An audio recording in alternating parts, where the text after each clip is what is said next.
tardes. Agradecerles que estén esta tarde aquí con nosotros. Darles la bienvenida.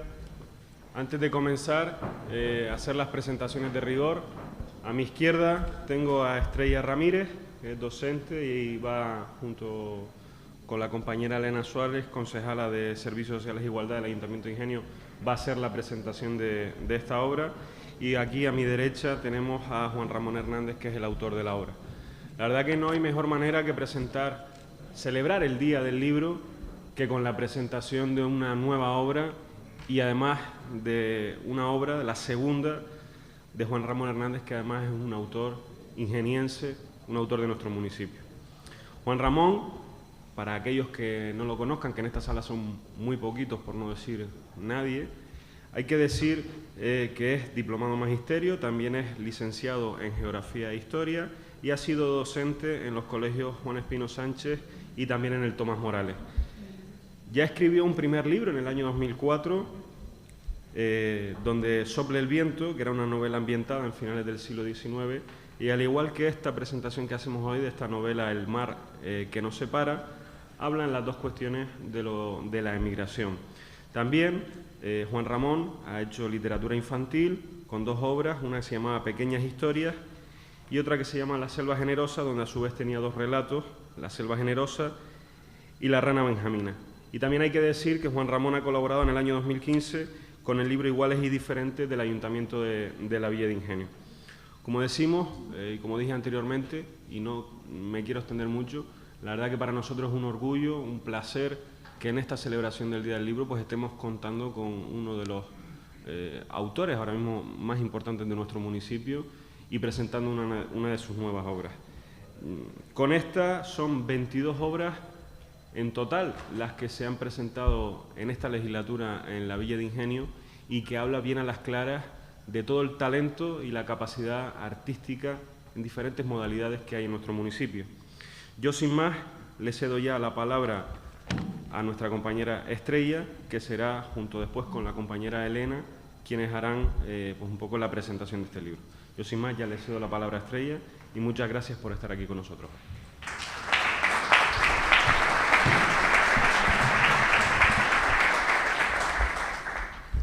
Buenas noches. En primer lugar, darte las gracias, Juan Ramón, por hacerme partícipe de este evento tan importante, tan especial para ti y también para todos los que estamos aquí acompañándote. Somos compañeros y amigos desde hace muchísimo tiempo. Hemos compartido espacios en tertulia, en la escuela, en debate, pero donde más hemos coincidido es en aforos literarios.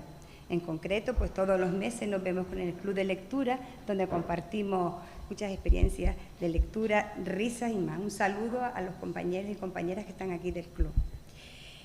Soy testigo de tus primeros intentos, hace ya también muchísimo tiempo, de dar a luz tus inquietudes literarias hasta que se publicó Donde sopla el viento. También, como dijo el compañero, varios libros infantiles y algunos borradores de novelas que sé que por su valía pronto estará entre nosotros publicado.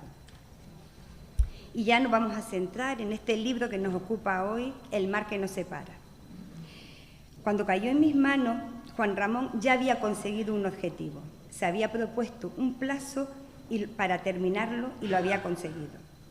Y antes de empezar a leer me había dicho, uno de mis objetivos es que este libro enganche. Y vaya que sí me enganchó. Le agradecí profundamente que confiara en mi criterio para dar una opinión sobre este documento que tenía ante mí y que yo acariciaba metafóricamente, deseando adentrarme en su historia, en sus personajes, en sus descripciones. Y yo, que me he leído prácticamente todo lo que has escrito, al empezar esta novela, pues me encontré con muchos aspectos sorprendentes y diferentes que detallo a continuación. En primer lugar, me encontré con una técnica narrativa viva, ágil. Utiliza el flashback, alterna las secuencias cronológicas de la historia, conectándolas con momentos distintos y trasladando la acción al pasado, por lo que no tiene un ritmo lineal, sino, como dije antes, viva y ágil. Por otro lado, me gustó muchísimo, Juan Ramón, un recurso que utilizaste, y es que cuando Ignacio, que es el protagonista de la historia, a los 14 años, su maestro le regala un libro que no voy a decir el título para que usted también tenga alguna sorpresa. Pues lo que hace el autor con este libro, que es una referencia no solo española, sino mundial, lo utiliza como recurso metafórico y va estableciendo analogías tanto con el protagonista como con las acciones que se van desplegando en este relato y que tiene una alusión final que a mí me pareció genial. Por otro lado, las descripciones también van salpicando el texto, dotándolo de belleza y frescura. A continuación voy a leer un párrafo. La tarde declinaba y las primeras estrellas se preparaban para empezar su danza en el firmamento estelar, invitando a los humanos a que se sumen a su fiesta. Y por último, para mí también es una novela histórica, porque toda la historia está sumergida ambientada sobre la independencia de Cuba como colonia de España. Ya para terminar, voy a resaltar los temas que yo creo que Juan Ramón trata en el libro. Son muchos, pero yo destacaría. Primero, la amistad. La amistad entre el protagonista Ignacio y su amigo Rafael. Una amistad desde pequeño, ellos emigran juntos, hay aventura, hay secretos que se van desgranando a lo largo de la historia. Otro tema muy importante en la novela es la emigración, tema candente y necesario. Debemos recordarnos que como seres humanos tenemos una deuda con el pasado, un compromiso con el presente y el futuro. Por eso ese tema no se debe olvidar. El autor, Juan Ramón, nos describe las 3 etapas que sufre un inmigrante hasta que llega a su destino. Voy a leer eso y luego extraje frases que lo corroboran. Primero, los preparativos, el coste, decía. El viejo hipotecaría las tierras que tenía en las afueras del pueblo para hacer frente del pago del billete. La travesía, el recorrido. Los 3 primeros días de travesía fueron un verdadero infierno para la mayoría de los pasajeros. Hombres y mujeres, niños vomitaban. Excesivo número de pasajeros. Transcurrido 20 días, el agua y la comida empezaron a escasear. El destino, mucho trabajo. El sueño se convirtió en una pesadilla, etc. Son 3 realidades, 3 momentos que se repiten en la actualidad, pero con mayor crueldad. Y ya por último, el tema feminismo, que Elena lo va a ampliar. Entonces hay 2 personajes, Adela y María de los Milagros, que es una lucha para la liberación de la mujer. Ya voy terminando. Querido Juan Ramón, desearte mucha suerte con el mar que nos separa y ojalá que pronto estemos celebrando el nacimiento de otro libro.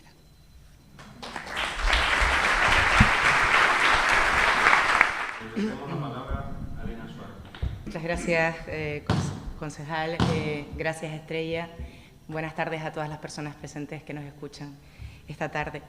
En primer lugar, permítanme agradecerle al autor, a Juan Ramón, el que haya depositado en mí la confianza de acompañarle esta tarde en la presentación de su novela, así como el agradecimiento al descubrir en su lectura que el autor contempla una de las asignaturas pendientes de la historiografía de las Islas Canarias, y es la recuperación de la memoria histórica de las mujeres, un camino en el que queda mucho por hacer para lograr la tan ansiada historia total. Como bien nos ha descrito en su presentación Estrella Ramírez, a pesar que el protagonista de esta historia es un hombre, Ignacio, en la misma toman especial relevancia distintos personajes femeninos. Como en otros lugares del mundo, la vida cotidiana de las mujeres en Canarias en tiempos pasados se caracterizó por una posición secundaria con respecto al hombre en nuestra sociedad, una posición que las abocó sobre todo a aquellas de clase humilde a una realidad de duros trabajos, represión y marginación, y a vivir una vida de sacrificios, carente de cualquier reconocimiento social, negándoles el acceso a cualquier conocimiento que no fuera el relacionado con el mundo doméstico, aquel que muchas veces es exclusivo visto desde lo femenino. Como también vislumbramos en esta novela, la sociedad isleña de aquella época era una sociedad tremendamente jerarquizada, con un marcado carácter agrario, donde el papel de las mujeres estaba estrechamente ligado al trabajo familiar y campesino.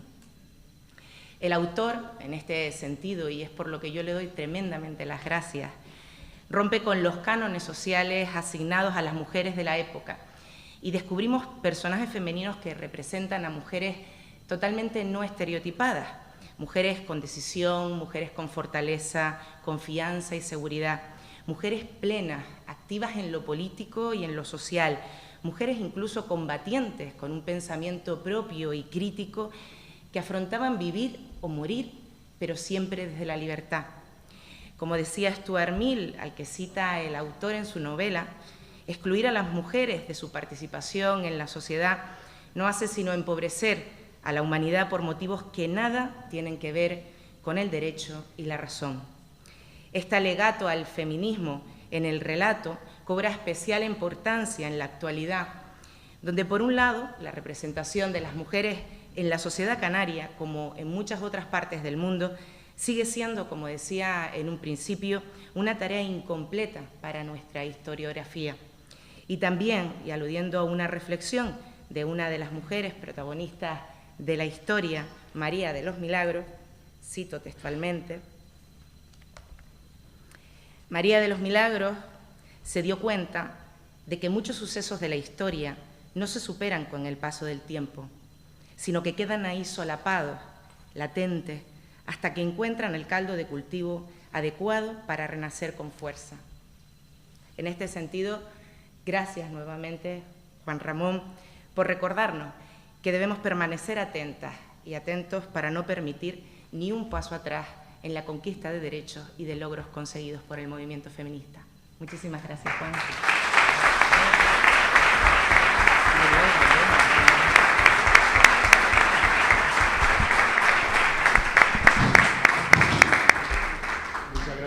Muchas gracias, Elena. Bueno, ya le cedemos la palabra a Juan Ramón, el autor de la obra. Muchas gracias. Gracias, muchas gracias. Bueno. Sí. Cuando uno oye todas estas palabras, da la impresión que yo no he sido quien ha hecho este libro. Y cuando uno lo oye en boca de otras personas, está uno descubriendo que dice, pues bueno, ¿quién escribió esto? Porque me da la impresión de que yo no lo he escrito. De verdad, que yo creo que eso es la maravilla que tiene el escribir, porque la gente tiene otras visiones muy diferentes a las que tiene uno, y eso es lo importante en la literatura, ¿no?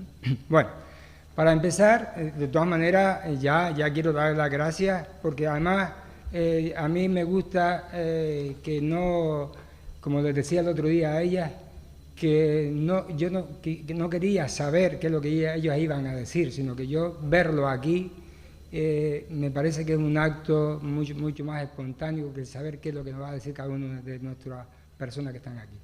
De todas maneras, gracias, ya tendré un apartado también de ese agradecimiento. En primer lugar, buenas noches a todos y a todas. Gracias por venir aquí y por su presencia. Y sobre todo darles las gracias a mis familiares y amigos que han tenido que dejar muchísimas cosas que hacer. Seguramente hay todo un debate por medio aquí, parece ser, en la tele. Y bueno, yo les agradezco su presencia. Espero que lleguen a tiempo. Por mí que no sea.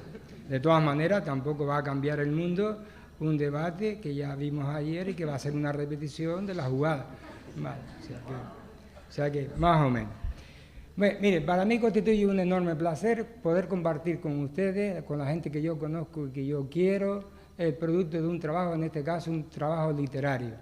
Y sobre todo es una recompensa enorme para alguien que se ha pasado días, semanas y meses tratando de hilvanar una historia que tenga mínimamente sentido, y parece ser que tiene un poco de sentido por lo que he estado escuchando por aquí. Hace ya 15 años, que parece que fue el otro día, Y además fue una fecha elegida porque también fue un 23 de abril. Yo quise elegir esa fecha como he querido elegir esta fecha, porque para mí tienen un significado especial. Esta fecha no solamente se conmemora el Día del Libro, sino que además es el cumpleaños de mi segunda hija, Cristina. Así que Cristina, feliz cumpleaños, cariño. Y sobre todo, claro. Y sobre todo, felicidades por esa hija maravillosa y esa nieta estupenda que nos ha dado, que ya tiene casi 6 meses. Eso es lo mejor que has hecho en muchísimo tiempo. Pero Raquel, también a ti tengo que decirte que nosotros también te queremos igual, a pesar de los 2 perros que nos ha traído a casa. Sí. Mire, era un día especial para mí ese día, estaba muy nervioso, como lo estoy seguramente hoy, porque yo estaba tratando de leerle unas cuartillas que había preparado días antes para hablarle del libro aquel que se llamaba Donde sopla el viento. Era mi primera incursión en la literatura, ¿vale? Por lo menos de manera pública.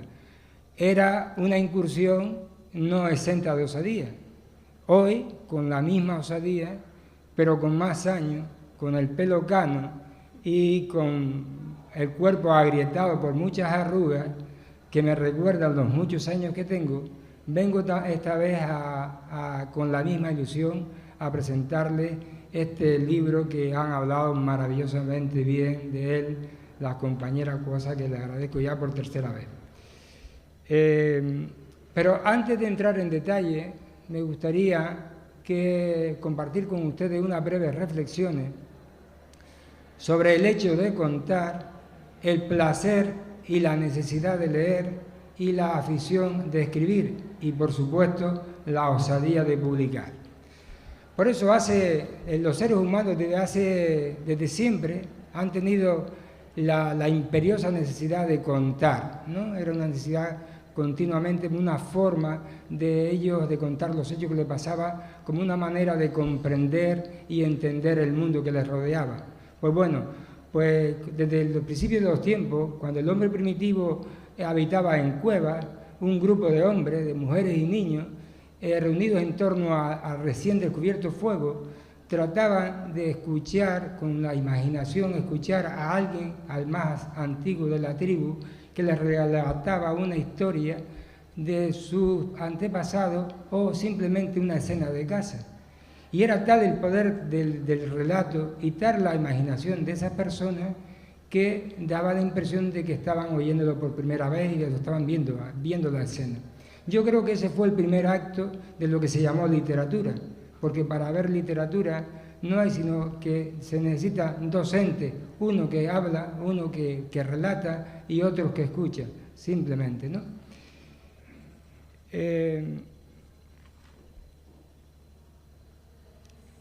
Cuando yo después de estar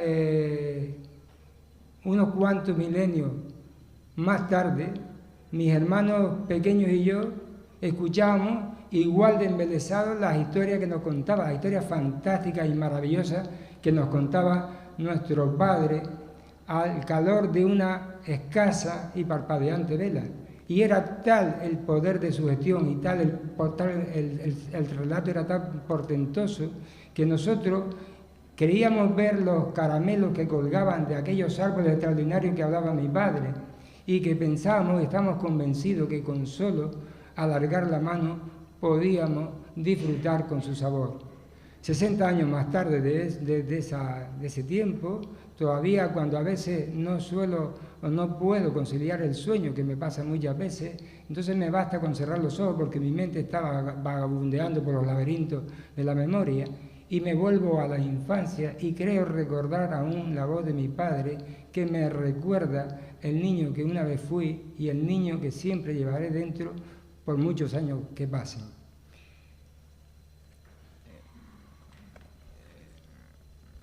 Yo no sé si las historias que me contaba mi padre me influyeron más o menos para yo tener una especial querencia por la literatura, pero lo cierto es que siempre he mantenido que tenemos que mantener la llama viva de la imaginación para que nuestros niños puedan imaginar, soñar y pensar cuando nosotros les contamos historias.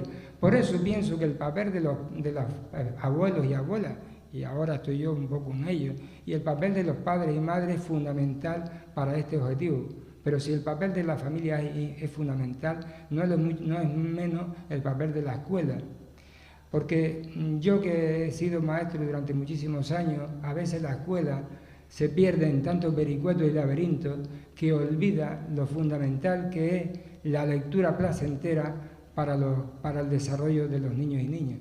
Por eso, mi amigo Kiko Espino y yo, que tenemos la inmensa fortuna de ir por muchos centros de Canarias, de algunas islas Canarias, menos la de Gran Canaria, nos conocen más, esto es extraordinario, nos conocen más en Tenerife, en Lanzarote, en Fuerteventura, en La Palma, que en nuestra propia isla. Eso siempre un poco ha sido así.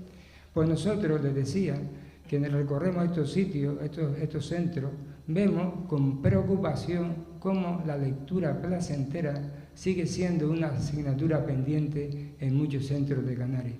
Y esto no puede seguir ocurriendo si queremos tener gente creativa y gente que imagine. Y ahí la escuela tiene mucho que decir.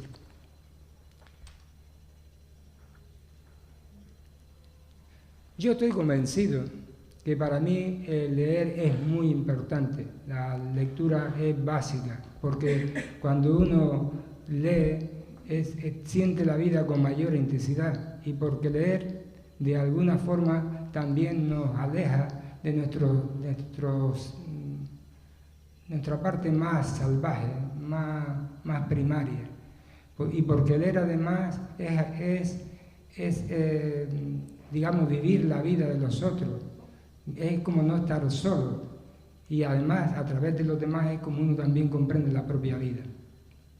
Yo he tenido la fortuna de descubrir la literatura de hace muchos años, y les puedo asegurar que he pasado momentos muy felices leyendo.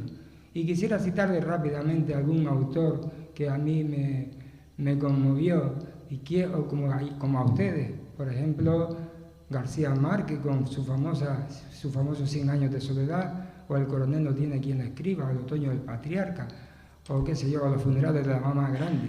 Y todos los libros de mi admirado Antonio Muñoz Molina. Y voy a citar un autor que yo sé que voy a provocar alguna risa en algunos compañeros del club de lectura. Sí, ya lo sé ya. Voy a citar a un autor que estoy tratando de leer cada vez más y que le estoy encontrando sentido, y se llama William Faulkner.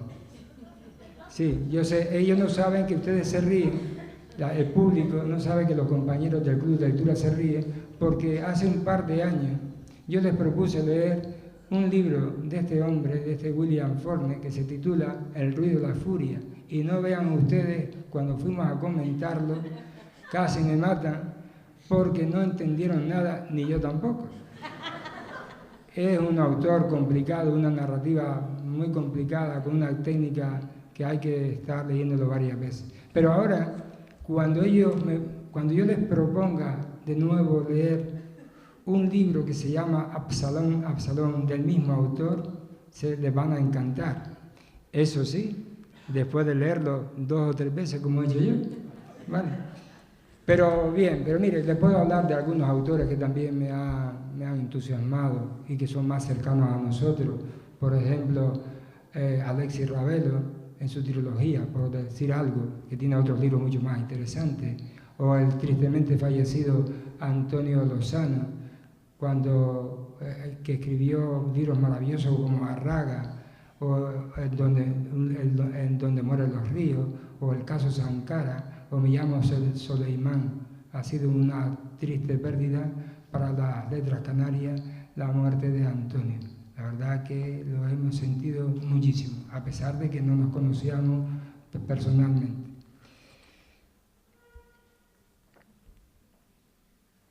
Perdone, pero es que ya como me he perdido.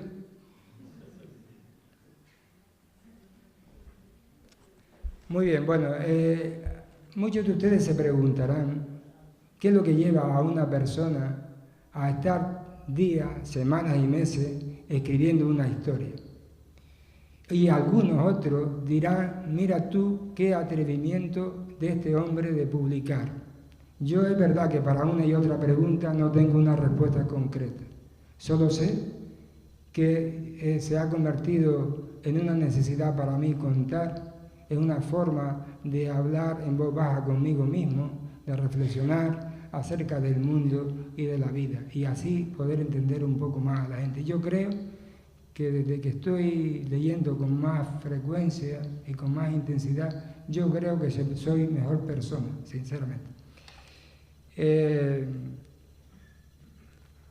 Bueno, ya entrando un poco en el mar que nos separa, bueno, con respecto a cómo es que me atrevo a publicar, yo sé que eso es un atrevimiento, un tremendo atrevimiento, pero será seguramente fruto de mi ignorancia, pero yo espero que ustedes sepan perdonar mi atrevida ignorancia. Lo que sí les digo que cuando intento publicar no quiero molestar a nada ni a nadie, sino simplemente es una afición como otra cualquiera. Entrando en algunos detalles sobre el mar que nos separa, yo lo que quise hacer fue una historia que tuviese como telón de fondo Cuba, que es para mí un referente, y eso es que no la he visitado y espero que antes de morir pueda visitarla, y también hablar un poco digamos, de la rebelión cubana, ¿no? Y por supuesto la emigración. Como bien dijo Estrella, el personaje es Ignacio, uno de los personajes principales, porque también Elena ha dicho que había un par de personajes que son igualmente principales, como es María de los Milagros y Elena. Elena también es otra, que aparece, pero se llama Adela, sí, gracias. Estaba ahí hablando yo. Sí, yo no quería sino describir una simple pincelada sobre Cuba y sobre la inmigración, ¿vale? Pero para mí es más el relato de una familia que de los deseos y de los anhelos, de amores a veces no correspondidos, de la lucha constante por conseguir el sustento diario, y en definitiva es tratar de una familia de buscar su espacio en un tiempo que era muy complicado para la historia de España y de Canarias. Algunos personajes de esta historia se ven en una tremenda encrucijada cuando estalla el conflicto bélico de Cuba, porque no saben de parte de quién ponerse. Ellos son canarios y por tanto son españoles, pero como llevan unos cuantos años viviendo en Cuba, la tierra que les ha dado de comer y que les ha dado un techo donde cobijarse, no saben entonces de parte de quién ponerse, porque los dos países les parten el corazón y les llena de congoja. Para mí ha sido una necesidad escribir esta historia. Es un relato contra el olvido, para recordarle a algunos paisanos que han olvidado nuestra historia y para hacerles meditar que la gente que emigra, la mayoría, no lo hace por placer o por un afán de aventura, sino que lo hace por unas necesidades básicas como son la de comer y de buscar un techo donde cobijarse, y porque además tratan de huir de las miserias y calamidades, de conflictos y de guerras que ellos no han generado, y porque es humano sobrevivir como sea.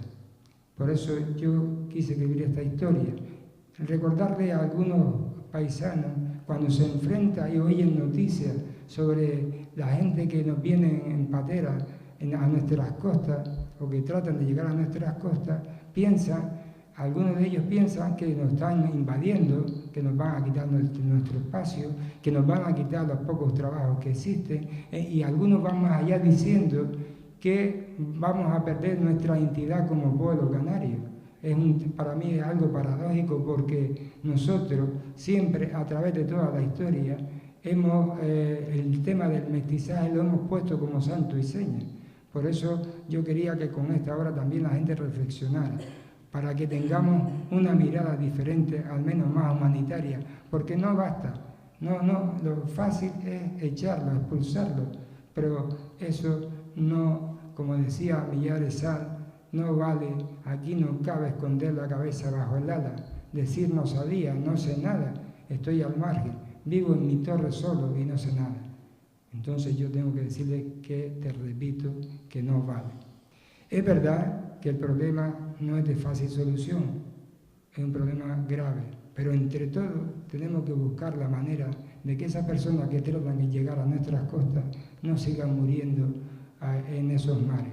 Por eso el mar que nos separa, este libro, el mar y el mar de todos los mares que nos separan, se convierta en el mar y en los mares que siempre nos han unido a lo largo de la historia.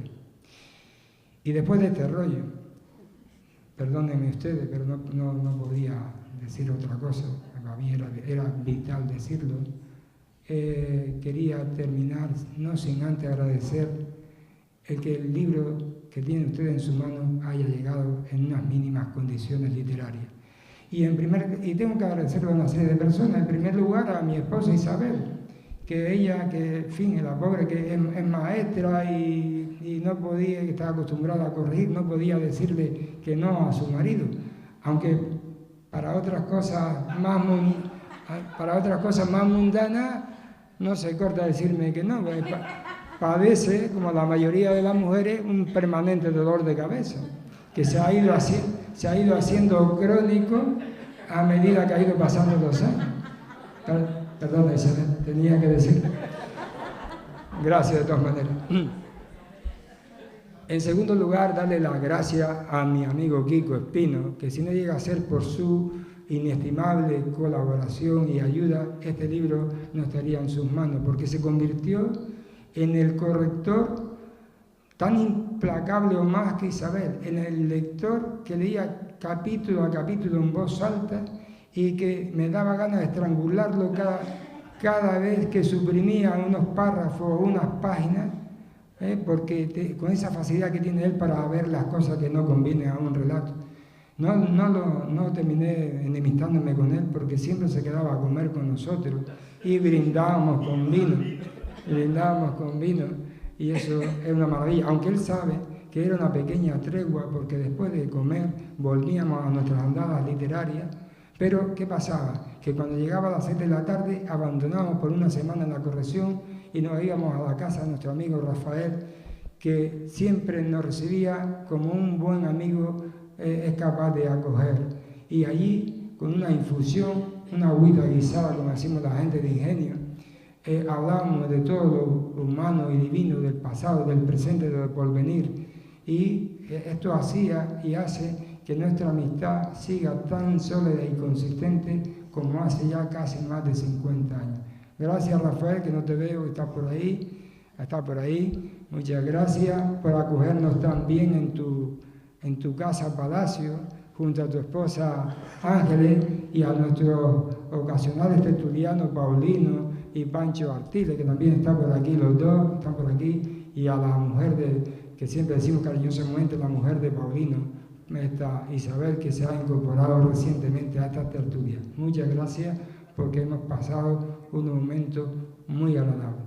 En tercer lugar, darle las gracias, como no, a Estrella, mi amiga de muchísimos años, de tantos años, de tantas cosas que hemos compartido juntos, que seguimos compartiendo, y ojalá sigamos compartiendo durante muchos años más, porque siempre ha sido de una amistad inquebrantable. Ella, que en un primer momento leyó la obra y hizo las correcciones con esa humildad que la caracteriza y con esa transparencia que yo tanto admiro en ella, y darle las gracias también por aceptar el reto de presentar esta obra, porque ella me decía que era la primera vez que iba a presentar una obra y estaba muy temerosa, pero yo siempre le decía que para todo hay una primera vez, y entonces pudo más nuestra amistad de tantos años que sus miedos. Gracias, Estrella, tú sabes que te lo agradezco profundamente. Y por supuesto agradecer aquí a Elena, que está a mi lado, y es una persona que he descubierto hace un par de años y que ustedes no saben. Yo no quiero hablar de la palabra valor porque podía significar otra cosa, pero es un valor en alza en estos momentos para el Partido Socialista, pero ella no está aquí, yo no la invité a ella como miembro del Partido Socialista, sino como persona, porque yo la he seguido en algunas cosas de Facebook, algunas cosas que escribe, la he visto, la he observado en el tema político y me parece una persona muy íntegra, tiene toda una historia que va a ser muy interesante contemplarla en este tiempo y dentro de un par de años. Y gracias a Elena por aceptar desde el momento que te lo pedí, que viniera, que presentara fuera una compresentadora. Y porque el momento que oíste hablar de la palabra mujer, ya me dijiste, sí, vale, va a ser un honor. Yo, es verdad, y ahora te lo digo así públicamente, no te lo había dicho, yo jugaba con ventaja porque sabía que ese era un tema que a ti te podía mucho. Así que jugué con ventaja. Muchísimas gracias. Tú sabes que es realmente un honor que tú estés aquí hoy conmigo. Y nada, agradecerle, para terminar, ya estoy un poco cansino, agradecerle la difusión de esta obra a Jorge Alberto Diria y a la editorial Begin Book, que ha hecho posible que esta obra esté en sus manos, y por la labor de difusión que está haciendo en Canarias. Sin él, sin su presencia en Canarias, muchos de nosotros no podríamos publicar, y esto es de muy agradecer. Y gracias, para terminar ya, gracias al Ayuntamiento de Ingenio en la persona de Christopher, por darme todas las facilidades y por estar aquí también hoy en esta mesa. Y por supuesto, reiterarles a ustedes las gracias por aguantar esta perorata. Muchísimas gracias. Espero y deseo y espero, por favor, que lean el libro, porque entonces no tiene sentido. No cojan el libro y lo pongan sobre la mesa, sobre la estantería y se olviden. Entonces me hacen un flaco favor. Yo no sé si esto... Yo no quiero vender libros, sí, porque esto le interesa al editor. A mí lo más que me interesa es que cuanto más gente me lea, estaría encantado. Y si tiene que hacerme una sugerencia buena o mala, se lo agradecería profundamente. Muchísimas gracias.